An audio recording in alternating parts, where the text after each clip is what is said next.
guys, it's me, Brenda, and I want to tell you another story from the book of Joshua. Today's story is about the time Joshua prays for the sun to stay still. We can find this Bible story in Joshua chapter 10, verse 1 through 43. Let's hear it.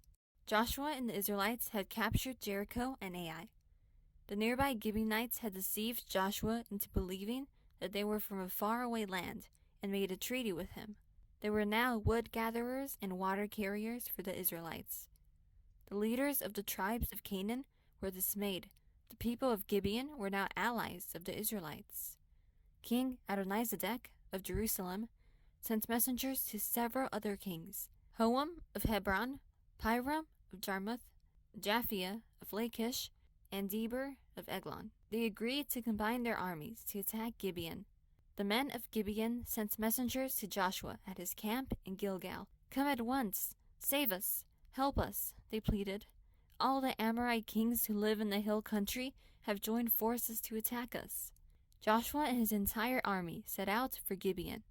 "Don't be afraid of them," the Lord told Joshua, "for I have given you victory over them."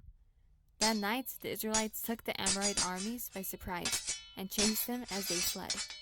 As the Amorites retreated, the Lord sent a terrible hailstorm. Hail killed more of the enemy than the Israelites killed with the sword. Joshua needed daylight to destroy their enemies, so he prayed to the Lord in front of all the people of Israel. "Let the sun stand still over Gibeon, and the moon over the valley of Ajalon." The sun stayed still in the middle of the sky, and did not set as on a normal day. During the battle, the 5 kings escaped and hid in a cave at Makkedah. Joshua commanded, "Cover the opening of the cave with large rocks, and put guards at the entrance to keep the kings inside. The rest of you continue chasing the enemy, and don't give them a chance to get back to their towns. The Lord has given you victory over them." The Israelites totally wiped out the 5 armies, except for a tiny remnant that managed to reach their fortified towns. Then Joshua said, "Remove the rocks covering the opening of the cave, and bring the 5 kings to me." Then Joshua said, "Be strong and courageous, for the Lord is going to do this to all of your enemies." The kings were then executed. Joshua then captured and destroyed the town of Makkedah. The Israelites went to capture the cities of Libnah, then Eglon, Hebron, and Deber, before returning victoriously to Gilgal. In this story, we see how Joshua ordered the sun and the moon to stop moving, so it would not get dark, therefore making the day longer. Joshua did this so they could continue fighting in battle, and thus defeat their enemies. Isn't it amazing that the sun and the moon stopped? In John chapter 14, verse 12, Jesus promised his disciples that they would do greater works than he did.